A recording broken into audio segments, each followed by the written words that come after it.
On TV, on radio, and on your smartphone. This is TalkTV.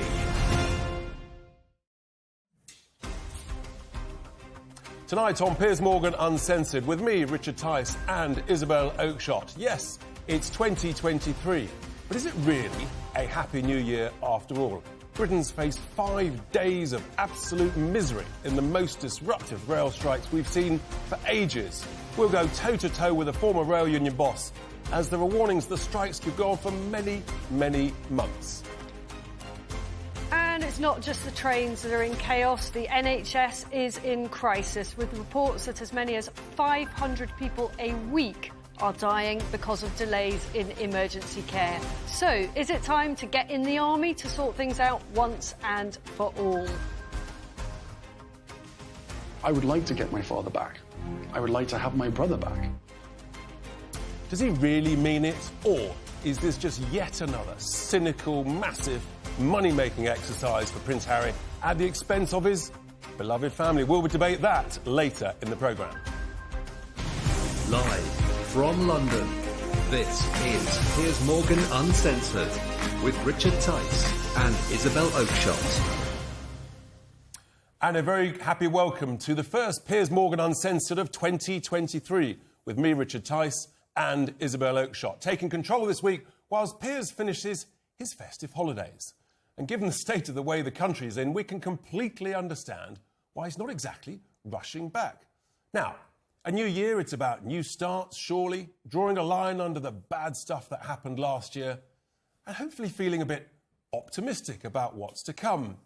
New hope, new ideas, new determination to do things that little bit better. Well, that's the theory. My dream is that just as one of the largest economies and one of the most developed nations in the world, surely we should be well run, properly organised, with low taxes, great public services, things working reliably and preferably on time. Surely that's not too much to ask, is it?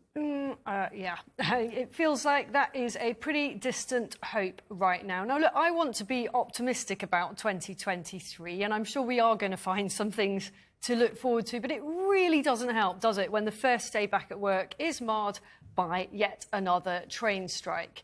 And we're already paying record levels of taxes. People are thinking about that as self-assessment looms. And for many of us, we're going to have to pay even more come April. And what exactly are we getting in return for our hard-earned cash? And what exactly in Britain actually works? It seems to me that the more we pay, the worse a state public services are in. It's not just rail strikes, which affect the whole of the rest of this week, but also the National Highways officers are on strike this week. The people who run driving tests are walking out. The Rural Payments Agency is striking. And next week, some ambulance workers are also joining in the fun, along with tube workers on the Elizabeth line, the London Elizabeth line, which only opened 9 months ago. Not much good if there's nobody there to run it. Oh yeah, and we've also got school teachers in Scotland and nurses again the week after. And meanwhile, the NHS crisis just gets worse as record pressure and delays in A&E departments, record waiting times for ambulances, a cancer crisis, all of this contributing to a terrible excess death crisis. Hundreds of people a week at the moment, the greatest increase in the 30 to 64 age bracket, so not just the very elderly. But don't worry, I mean, at least our borders are secure. No one's entering the country in record numbers. Just imagine the outcry that would be if nearly 46,000 illegal migrants crossed the English Channel in the last 12 months, and if they were being housed in nice hotels at vast taxpayer expense. Yes, that's you and I. Frankly, Piers, the only reason for you to come back is to see your beloved Arsenal possibly win the Premier League for the first time in 19 years.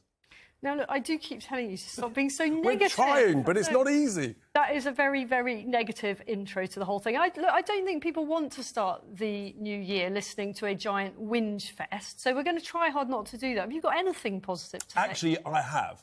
Have you noticed that things do actually seem to work when, yes, the military are running things, when they're running the logistics. Passport controls seem to work rather well just before Christmas, when the military were in charge. The building of the Nightingale hospitals, the vaccine rollout, the Queen's extraordinary funeral arrangements, split-second perfect, to name just a few. So maybe we should get the military running the NHS. More on that a little bit later. But first, another source of chaos is, of course, our trains. 4 in 5 services were cancelled today as 40,000 RMT workers walked out. And more's to come, with passengers expected to face 5 days of misery this week. But the RMT boss, yes, Mick Lynch, he said from a picket line this morning that the government know what they need to do to reach a settlement. Well, we're out on strike again this morning in pursuit of a settlement. The government and the companies have not put any fresh proposals to us. They know what needs to be done to move towards a settlement, how to work through the problems and get to some documentation that we could all support. But that's not happened so far. We're hoping in the next few days that they will come to us and propose more meetings and more sessions of negotiations. But at the moment, that's simply not there. The government has let these strikes go ahead, and that's unfortunate. But that seems to be their position at this time. Well, joining us now is former RMT Assistant General Secretary Steve Headley. Thanks for joining us today. I mean, these strikes are going nowhere, are they? They don't seem to be making any progress. Well, I mean, look, the reality is privatisation has been an absolute disaster, and we have the worst of all worlds now. We have the government really getting the train operating companies to manage the system rather than actually run it. The government are interfering in the negotiations in a negative way. And it really, if you did your sort of neo-fascist resume of where the country is, bring in the army. I don't think that's neo-fascist. I think that's your opinion. In there. Well, yeah, you brought me on to get my opinion. So there you go. And we have a situation where capitalism isn't working. We've got the NHS in crisis because it's been underfunded. Yeah, but we're here to talk. We're here to talk, Steve, about the RMT, where the median pay of your members is about just under 40,000, about £38,000, so quite significally above the average. How much are you on? It's not really relevant. We're not on strike. We're not on strike. In the private sector, nobody would notice if you did go on strike, would they? Well, I think they would if no one was sitting in this chair. I'll tell you what would happen if we went on strike. Steve, what would happen if we went on strike is that we'd be replaced. And the point is that the RMT members, they're essentially holding the whole country to ransom. But you can't. But really? I know you're reading everything off your auto cue there because you're just standing in for somebody. Well, but can you come up with something original? Can you come up with something original? Yeah, you're holding the country to ransom. Right? The government are holding the country to ransom. They're the ones that are stopping the negotiations. The government are the ones who are preventing the train operating companies come to an agreement with the RMT. So they're holding the country to ransom, not the unions. So where's your original solution to this problem? My solution is to give people an inflation pay rise. That's not original. Sorry? That's not original. You said that we had nothing original to say. Well, you asked me a question. What is your original solution? Okay, then. Well, let's have a complete change of the economic system that we have.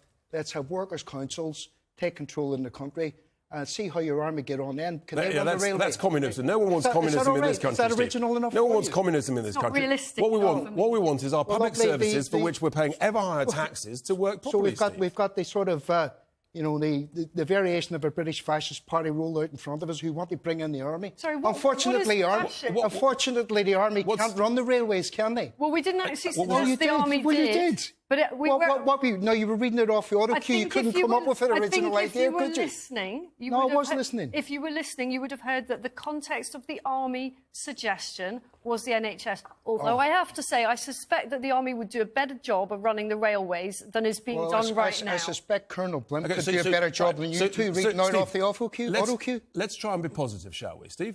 As opposed to negative. It is the new year after all. So you want an inflation-linked pay increase. What about the productivity improvement as opposed to the old archaic Spanish working practices that exist across a large part of the railway? What archaic Spanish working practices? Well, for example, you have to sort of decide voluntary working on Sundays, for example. So do you not have voluntary working on Sundays? The property managers in Euston can't do some property management maintenance in St Pancras because it's too far to walk. These are the sort of archaic practices. They work for different companies. No, they don't work for different companies. They work for Network Rail. But they're in different They won't- regions. no, so you're it's wrong. like you. Different It's like regions? you. Give me a break. I'm not, It's I'm not 400 wrong. yards down the It's road, like you Steve. saying, why don't you go up and do something for ITV upstairs because you don't work for them? So you don't work want for to- a different region. So you just want more pay, but with Sorry? no productivity improvements whatsoever. That's not a realistic world that everybody lives in. The realistic world is you and your mates, who you actually help, you come on here as repeaters for, have got massive tax breaks. You're offshoring money. What? What are you you're talking about, You're Steve? offshoring. What You're are you offshoring talking money. about? You're avoiding tax. Steve, you have no idea what you're talking about. Hang on a I'm minute. talking about. I'm No, talking hang on a about the minute. rich in this country Hang on who a offshore minute. tax. Are you trying to say that doesn't happen? Hang on a minute. You were talking about us Sorry? two. You No, were well, talking about you us were. two. I said your mates. You I said were. your mates. You said I you said and your your mates, and you just accused Sorry, have I us. rattled your cage? Yes, you have. have. You got something? Have you got because something offshore as well? Absolutely nothing No, nothing. whatsoever. Have you not? Nothing Okay. whatsoever. Although, frankly, Okay. I'd quite like to Oh, have yeah, I it bet you offshore. would. Yes, I would, because An I don't advertisement think for the Hitler I Youth don't like you think are. that my taxes are well used in this country, and I thoroughly Well, why object. don't you leave then? Why don't you leave? I thoroughly Why don't you object. leave? Why I don't you stop? thoroughly Why don't you don't stop you go libeling somewhere people? else? Why do you assume I've got mates who run rail Sorry? train companies? I haven't I got any didn't mates. say- I that you didn't did. say that. You I said said- my I- mates in the I said- system who run the I railways. said your mates who are offshore Look, money. the reality is you You've just got want more mates who are cash. offshore money, aren't you? Nonsense. What Yes, you have. talking about? All you want to do is you want more cash for ever worse services. I think people are happy to pay for proper, decent Do you railways understand? and public do you services. do you understand, I right? think- Do you understand that the money that the government are paying the train operating companies is actually getting paid out to shareholders? Do you understand that's where it's going? I do. Of course he does. Hundreds of Of course, millions. I understand that. Do And you? I've said, Right, I've said okay. to your So- colleague, Mick so Lynch. don't you Right, think? you've so don't spoken. you Now let think me that's- talk. don't- so don't- I'm not having Spanish I've speak. spoken to Mick Don't be Lynch, so and I rude. agreed with Be you. quiet. I agreed with you. You shouldn't be sending the money offshore. The reality is, right, that if that money wasn't paid out to shareholders and it was paid out to the people that actually run the railway, As long as they run them as properly, long as they run efficiently, them- into a timely fashion, Well, like all right. happens in Switzerland. All right, well, let's if that money reel was back paid a to the minute workers here. instead of the shareholders, there wouldn't be a problem, would there? But you've got to have modern, contemporary working practices Well, like rather than you the have. archaic practices like you've got. Sorry? Yeah, we work in the private I don't- sector. Yeah, and look, it's working out very well for you, isn't it? Well, I tell you what, it's not working out very well in the rail services, is it? Where no one's at work. It is a private sector in the railways. It's not, you see- Have you not understood that? Have you not understood that the state Privatisation's subsidising the been there railways for to £1 billion 27 years. a month? And it's all going into essentially and it's a and most of nationalised it's going business.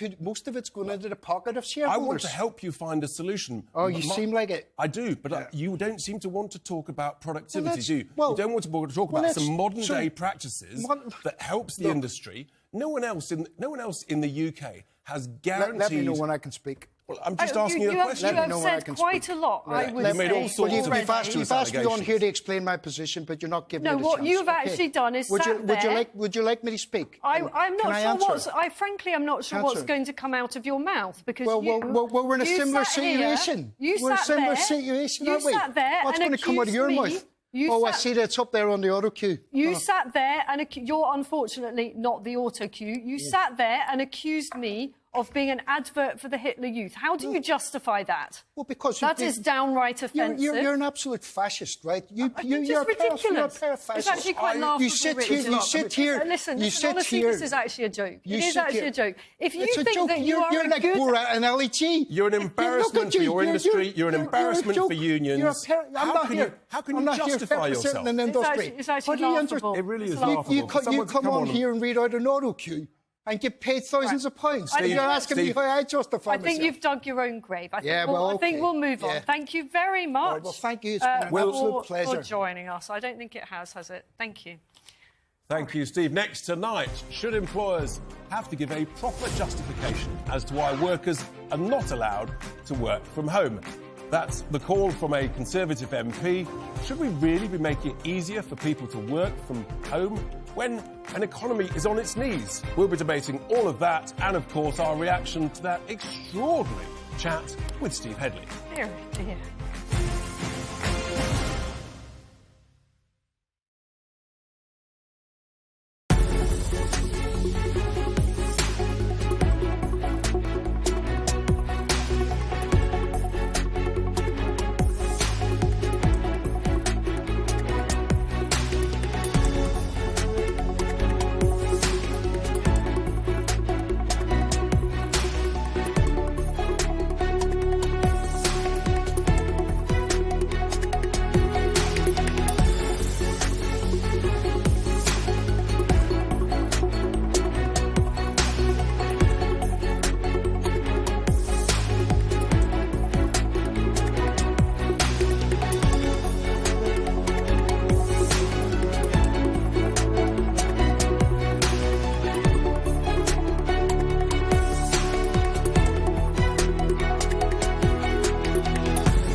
Well, still to come, Veganuary and Dry January. Quite enough to turn you to drink and a fillet steak.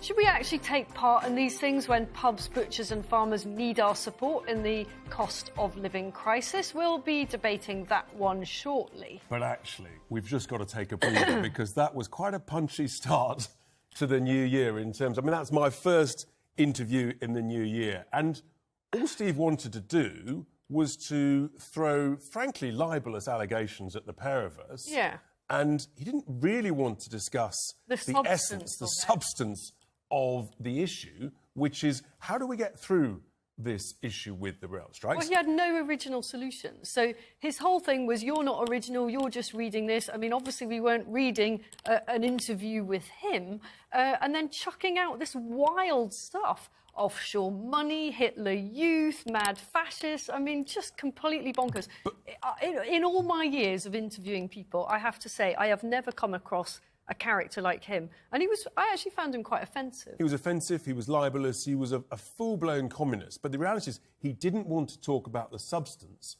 of productivity improvements. Actually, he was really on the back foot when we talked about the old working practices, the Spanish working practices, and I got him when I talked about the people who wouldn't do the property maintenance at St Pancras if they do property maintenance at Euston. Yeah, he didn't have an answer to that. He didn't have the answer because he knew I was right and he just didn't want to discuss it. And basically his whole thing was just attacking us personally. Just attacking us personally rather than saying, actually, how do we help the country? Quite extraordinary, it seems to me.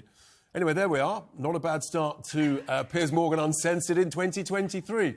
So, moving on, the chair of the Commons Women and Equalities Committee, Caroline Noakes, has called on employers to give a proper justification for denying workers the right to work from home.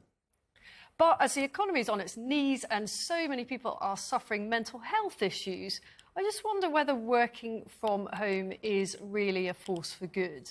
Well, despite coming out of lockdown, figures are clearly showing that civil servants are still not back at their desks. 3 years ago, there were some 27,000 desks being used in Whitehall, and now there's less than 22,000. That's a reduction of about a fifth. And across the whole of the UK, there's 1.8 million square metres of workspace that's no longer being used in the civil service. That's the size of about 250 football pitches. So, joining us now are broadcaster Harriet Minter, along with journalist Angela Epstein. And Harriet, you've written quite extensively on this issue, isn't it? This is your main subject on the merits, as it were, of working from home. So I have been a long-term fan of having more flexibility in how and where we work. So thinking about actually how we move our working practices into the 21st century. We know that 9 to 5, Monday to Friday, was created by Henry Ford 100 years ago for workers on a production line. That's not how the majority of us are working in 2023. So we need to think about actually how do we work in a way that is really efficient, that enhances productivity, and that gives people actually a better sense of their whole life and work as part of it, rather than trying to cram everything into the hours outside. Well, it all sounds very nicey, but what about productivity? I think because that's the key, because if we look at productivity, the reality is that certainly in the public sector, I think we're seeing some serious productivity issues. And I think this is a good moment to bring in the journalist Angela Epstein. Angela, a very good evening to you. Thanks for being with us. So what's your view on this? Harriet is convinced that working from home makes people more productive. I need a bit more convincing than that. What's your view, Angela? Well, let me just put a little bit of skin in the game here. My second son is now 27 years old. Clearly, I was a child bride. But I started working from home when I went freelance. I gave up a staff job after he was born. And it made me thoroughly miserable. But I battled on and did it for years through another 2 children. I think it made me a bad mother. Wow. Because I was always frustrated. Definitely. I think I was very frustrated because I was thinking, oh, if only I could just put on a suit, get out, finish the job at work, come home and not have the work hanging over me all the time because it's ever present. And obviously the work of a journalist is to that degree, that kind of work. I mean, I wasn't a news reporter on the front line. I was writing features, but you know, you're not within the confines of an office. And I felt I lost a bit of my soul in the process. I felt guilty when the kids came in from school and I was halfway through something. I felt guilty if I always met a deadline, but sometimes it nearly killed me doing so. And now I've reached a happy balance where I don't work at home.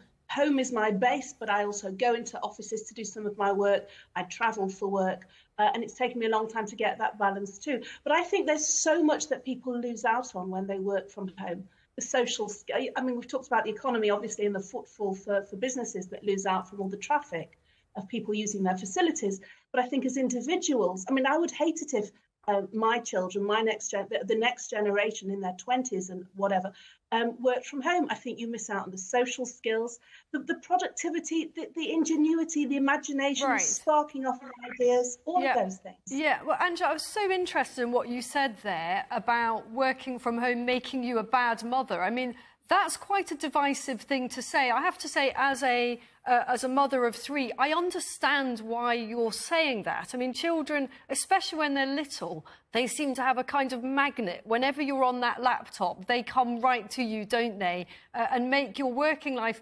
as difficult as it can be. And you end up feeling that you're actually not giving your best to either. Is that what you meant by that? I think so. I mean, when I say a bad mother, you know, I fed them and I loved the very bones of them and was there, you know, picking up from the school gates and doing all of those things. But I think on reflection, and hindsight is a wonderful thing, I hated the fact that a part of me was always sort of lurching elsewhere. Yes. And envy is a horrible thing. But I would look at friends who had kind of, can I say, ring-fenced jobs. So a friend who would be a dentist or was working in admin, and there were specific hours, and they gave their all. And yes, they had to negotiate with au pairs and nannies and play groups and things. But once they were in there, they became the person they were. And when they came home, they could then be mother again. And I think that makes it difficult. That's why I can see Harriet absolutely wincing here. I think you want to come in. Harriet, you bounce in here. But I do want to push this point about productivity because it's so important, whether you're in the private sector or the public sector. It is, and I'm so glad you raised it. So what we know is that in the first 2 quarters of 2022, which is the last point of data we have for productivity, productivity was higher than when it was pre-pandemic. So when we looked at productivity in 2019, 2022, when we had more people working from home, when we had more hybrid working, productivity is higher. What's your source of that? Because anecdotally, I'm going to push you on that. The Office for National Statistics. Okay. Yes. I noticed that you've not commented on the parenting thing. Yes. So can I just say, do you have children? I do not have children. Okay. I have lots and lots of friends with children. But and I can tell you that tried to do your job with children running around the house. Every single woman I know who is a mother has told me that at some point they feel that they are a bad mother because they are working. Oh, it goes with the territory generally, right? That's part of it. So when people say to me, oh, if you're working from home, you feel like a bad mother, I have to laugh because I'm like, well, what do you want us all to do? To stop women working altogether and just send them back to be housewives? Is that what we should be saying? But I'm interested in this ONS point because anecdotally, if you just look at what's going on in the public sector, I think many people would feel that productivity is collapsing. That is why we have data, Richard, versus anecdotes. Yeah, but because actually, when we go for anecdotes, they're not scientifically factually So let's pick up the Home Office.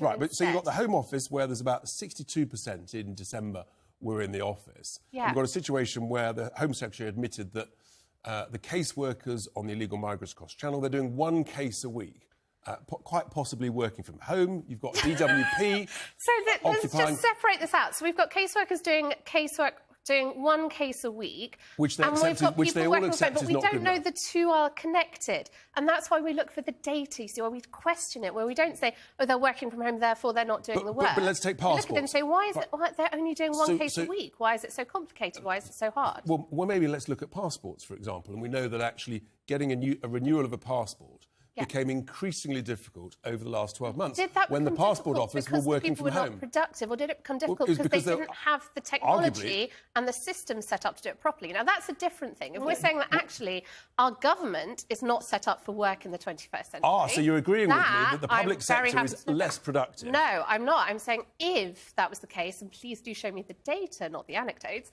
but if that was the case... we have to look actually not just at the people, but at the technology and the systems that are in place. Well, the passport data was clearly irrefutable. Everybody could see that. Angela, do you want to just pop in here on this critical issue?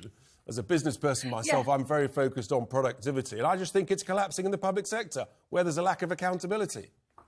Absolutely, and you know, we've got an energy crisis, and we're heating and we're lighting all these buildings, and nobody's there. They're all at home on their computers, eating hobnobs and all that kind of stuff. I mean, I'm not suggesting people that work from home are slackers and they're not doing their bit. And there are plenty of people that I know work very hard, and there is scope for flexible working. I mean, it would have helped as I would have definitely gone back to a staff job if there'd been flexibility in terms of being able to do some work from home or finish earlier, carry on in the evening. I think a lot of women, not just women with children, you know, I don't want to sort of, you know, prejudice others. There might be people with other domestic commitments, elderly parents, somebody infirm within the family who would appreciate that flexibility.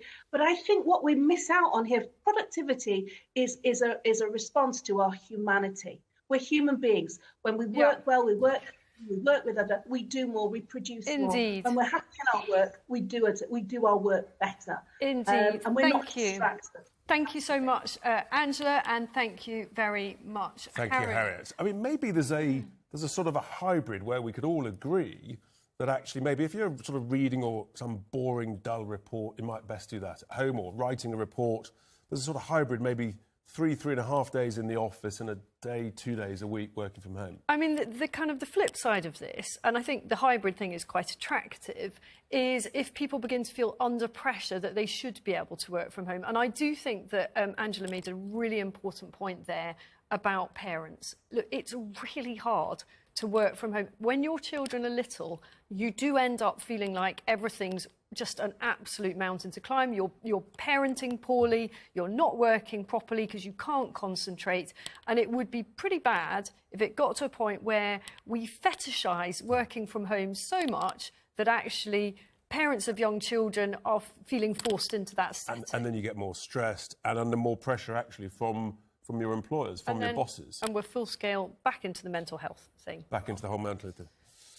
Great, well, there we are. Fascinating discussion. We'll be talking more about working from home for sure. Coming up, things seem to be working pretty well when the military run the logistics, although you wouldn't believe it if Steve Headley was in charge.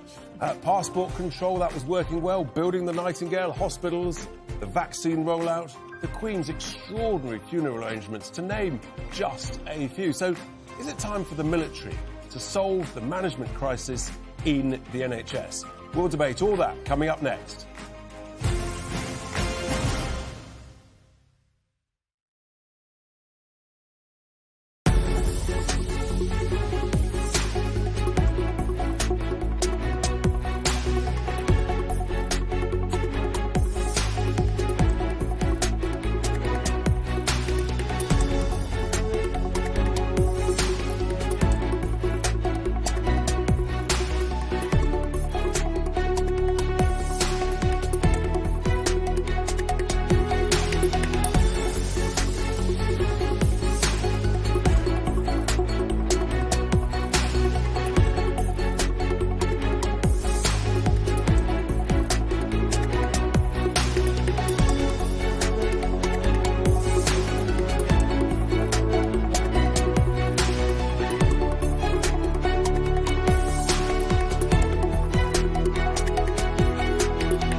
This is TalkTV.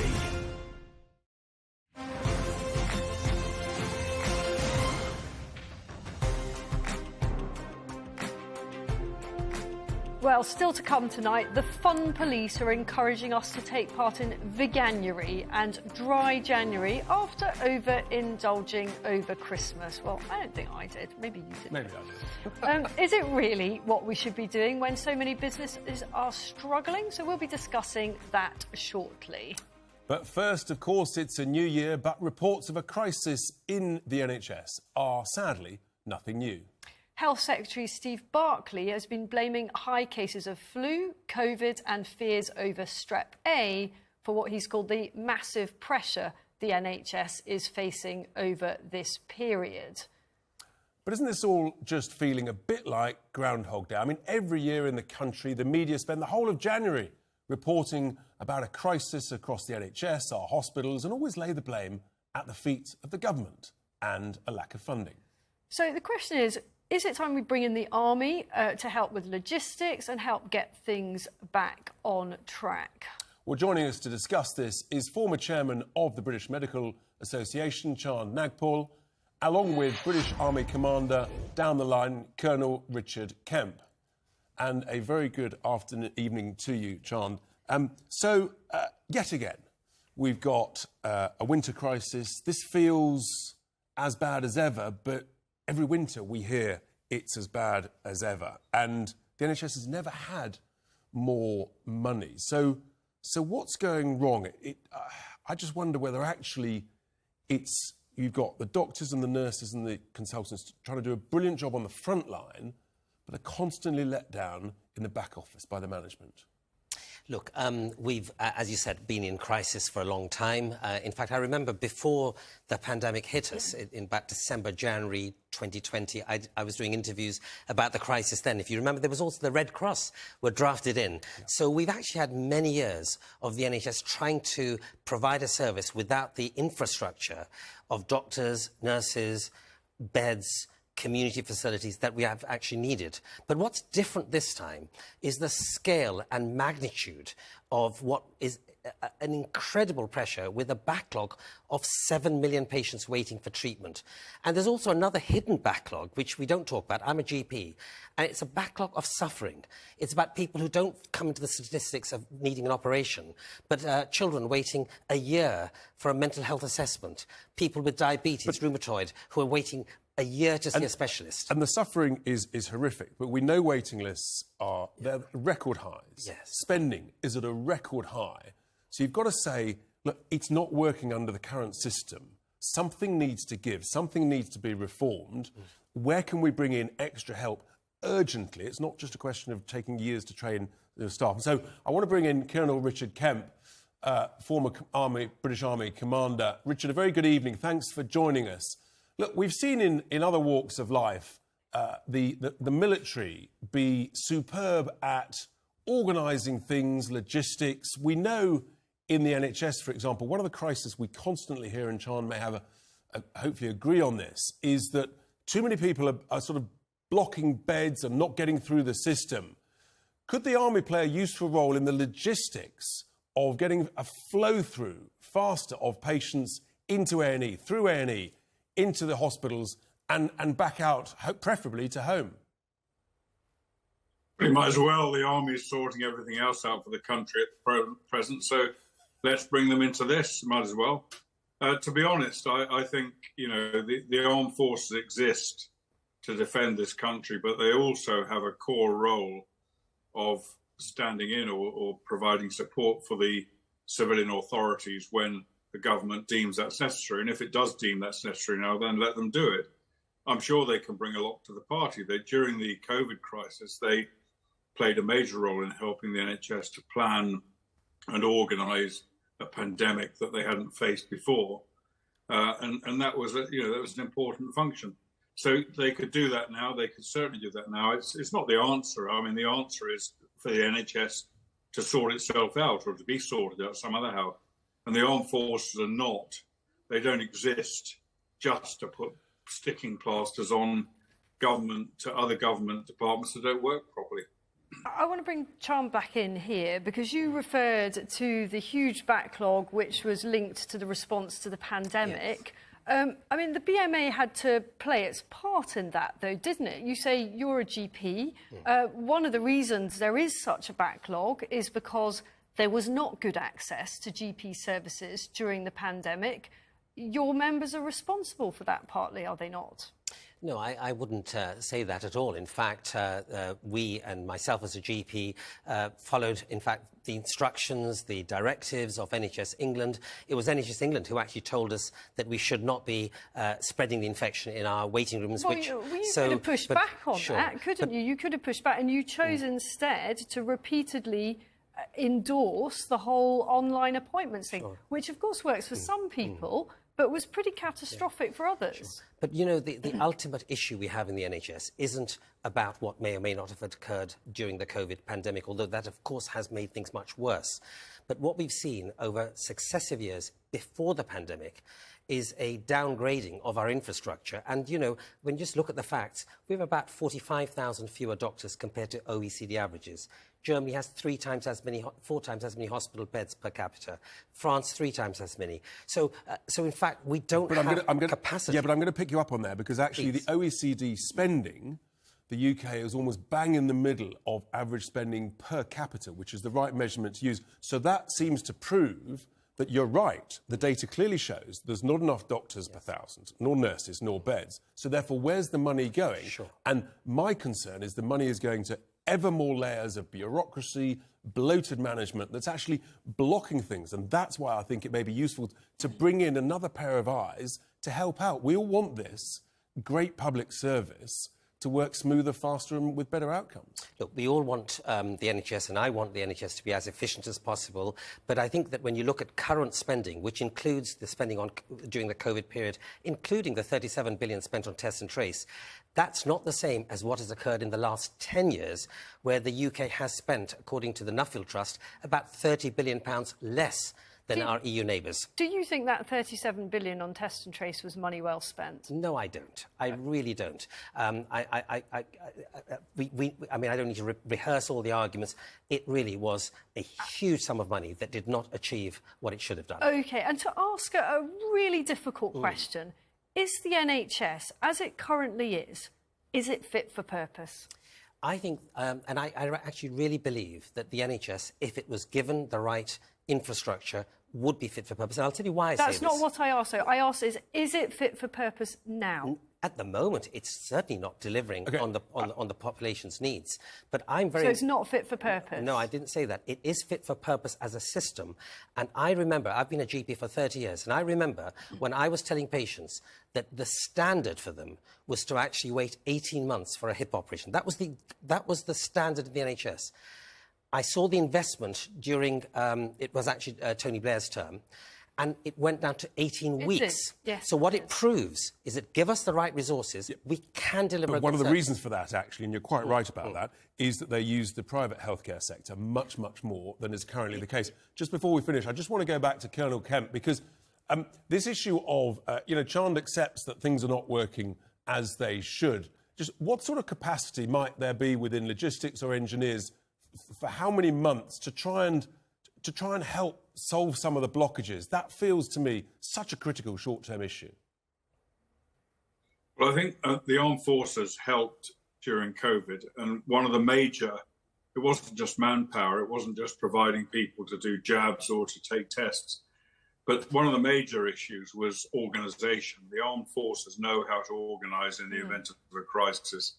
And that's what they use. They use those skills, and that helps, I think, the NHS enormously. In addition to that, there is, of course, medically trained personnel in the forces. There are doctors, nurses, other specialists who could be deployed, but on a relatively limited scale, because the army's been cut, or the armed forces have been cut to such a degree. There's actually very few of them now compared to what perhaps once there was. So they could provide an impact, they could provide help, but I think mainly they... if I was to guess what assistance they provide, it would be in terms of organisation, planning, leadership as well. And I think leadership is, in many ways, is a fundamental issue here.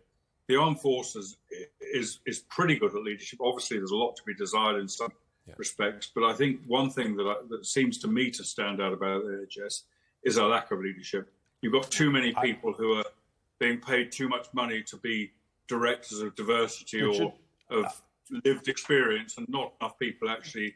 Don't get us started on the directors of lived experience. Richard, thank you so much for your thoughts, without question. And John, thank you so much indeed.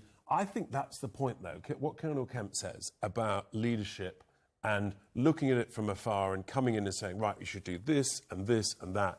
That's real leadership. I also just think we've got to be much more honest about the state of this thing. I mean, how long do we go on saying it's on the brink of collapse and all of that? It is broken. And the question now is, do we actually have to have a fundamental rethink about what the NHS does? Well, I think we absolutely do. I think we've got to have fundamental reform. We all want the NHS to be brilliant, but the truth is, at the moment, sadly, it's not. Well, next tonight, yes, Prince Harry, we've got to talk about him. He says he wants to be part of his beloved family, not an institution. But is there any way back for him after this latest explosive interview and even more bombshells on the way in his new memoir, Spare? We'll be discussing that up next.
Welcome back. Well, like most people, Rich and I spent the last few weeks stuffing ourselves with turkey and drinking a little too much booze. Well, actually, I'm not sure I did. I was quite careful. I'm not so sure about you. I'm a bit worried about my scales. You went on the scales and then claimed they were broken. Exactly. Well, you know, I've got to find some excuse. I have to say, I have a top tip for that. Have you ever tried moving your scales around the bathroom? Because you can get different results. Like if you move them different places. I got about 5 different results. I'm going with the lowest one. And of course, the start of January always comes with the fun police telling us all that we should be not drinking and going for some veganuary scenario. I am not so sure about all I'm of that. not sure at all. I mean, we've got landlords, farmers facing the strain, the cost of living crisis biting. Is it really time? Do we just look after our health? Or maybe we should look after the pubs and the butchers instead? Well, joining us now is broadcaster, former Brexit Party MEP Alex Phillips, and the TalkTV commentator Paula Rowan-Adrienne. Great to have you with us for the pack. And look what treats we've got you. Now, we know how to give everyone a good time when they come on. I want it. The smell. No, I'm for it. Really? So, well, what even is it? Perhaps, Alex, you can explain to us what's actually on this plate. It's saving the world. It's saving That's what it come is. on. And it's saving the world, and it's saving yourself. From what? Saving yourself. From fat, from cholesterol, from high blood. So is this your thing? Absolutely. None of that is going to save me. I mean, seriously. Well, so these look okay. So these are sausage rolls with presumably no pork. I have no idea what that kind of pasty thing is that's going on. Okay, I'm going to be bullish. I'm going to be bullish. Come on, Richard. I'm going in. I'm going in. You keep talking, folks. Well, this is vegan cheese. We're literally seeing the lifeblood come back into you. No, I think that's what's happening live on air. Does it look as though blood is rising in my face? I don't want it now. It's plastic. I am seeking volunteers for this pink thing, matching my shirt. I don't know what it's made of. Yeah. But When I anyone thought going it was in? just a load of sort of processed cow parts or something, I was for it. Now I know that it's made of mould and fungus in a vat in a factory. I'm not so interested. It's vegan ham, actually, just to correct you on that. It's vegan ham.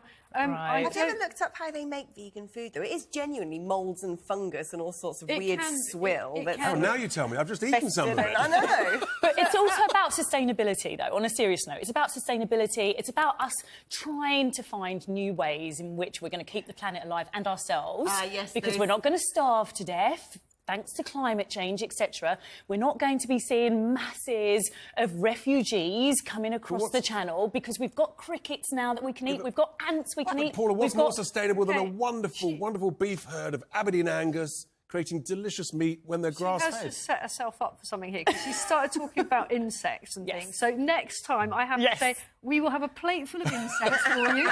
We're going to do it. Alex, you and I, we can do it. I went to one of those restaurants. It's not good. You're the first in the queue. I actually, I agree with you on some of this. I'm not so keen on the whole vegan thing, but definitely we should be eating less meat. And I don't think that's going to But the thing is about this vegan trend that people don't understand, and also, you know, what do you think powers those factors? Happiness and joy and goodwill for the environment? Of course it doesn't.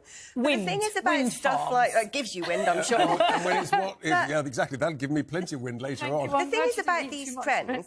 Look, these health fads, the big food industry jumps on them. They did it with low fat. They're doing it with veganism. They try and make you feel like you're going to be healthier. It's going to be better for the world. It's just a way for them to sell more ultra-processed rubbish, make a profit. It doesn't make people healthier. It doesn't move the needle on climate change at all. It's a con. But we know that type 2 diabetes is one of the biggest killers now that we're confronting. Paula's We're like third in Europe in terms of obesity. We're going to move on because we've got another huge issue once again. It's Prince Harry. Hot air in this hot case. Air. More hot air from Prince Harry. And he has got an interview coming up this weekend with Tom Bradby, who is a former Royals correspondent, knows the Royals very well. And I think it's looking pretty spicy. I wonder if we've got a clip of that we can show here. And every single time I've tried to do it privately, there have been briefings and leakings and planting of stories against me and my wife. You know, the family motto is never complain, never explain, but it's just a motto.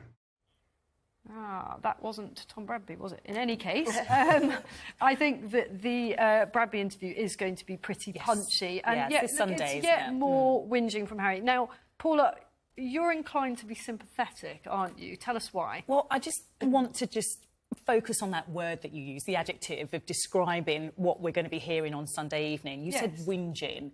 And Isabel, I know you're not talking about another human being whinging about racism. And I know that you're not talking about another human being whinging about mental health and whinging about their loved one wanting to commit suicide. We heard her own mother saying that so heartfelt, so emotionally. So we're not talking about whinging. We don't need any more of that, though, do we, really? Well, clearly we do, because clearly people are not listening, and what we're getting is just this kind of brick wall effect. And when we get the brick wall effect, what that means is that the person who is hurting is going to keep on talking. But why would you talk so openly to the whole world? If you want to resolve matters with your family, if you want to resolve your mental health issues, surely do that privately, with your loved ones, with your family, Alex. Surely that's the right way. What I don't get is, he's talking about how the media gave him a hard time, all the intrusion into his life, how it's caused him so much distress, how it's caused his wife so much distress, all the backlash against her. And what they're doing is just courting more of that. Yeah. It's a bit like giving an arsonist a lighter. If I was their therapist, I'd be like, maybe don't do the big global six-series Netflix thing. But you're both not listening. He's answered that question. He said to us, down that camera, he said to us, every time I wanted to do it personally, I then read something about me. I then saw a report about me and my wife. No, I tried to do it personally. So do we hear that? Oh, it's a do we text from hear my that, brother. that he tried to do it personally, or do we just simply dismiss it? And this is where we go back to your question, Richard. Should we be doing this in private? Should we be doing this personally? It's about mental health. Let me answer that question. No. When you are talking about something so powerful, something that has changed your life, ripped you away from your family, you've got to be able to speak about it openly. Well, look, I think we're not going to agree on this one, I'm afraid. But Let's have a sausage roll. We've only got... No, definitely not. Had enough of those. We've got just 1 minute left, and we did want to talk about masks, didn't we? Yes. They are making a horrible reappearance. Alex, I can hear in your voice, you have got a cold. I've got a cold. He's recovering from a cold. We would frankly have spent the whole of Christmas and the New Year behind a mask if we followed government advice.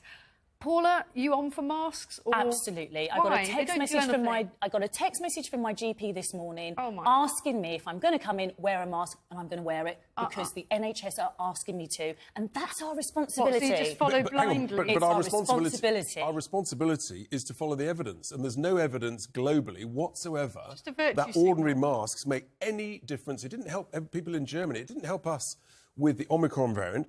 There's no scientific evidence, Paula, that they make any difference at all, except to frighten people. So why would you do it? Well, I tell you what frightens me. What frightens me is what's happening in China at the moment. What's frightening...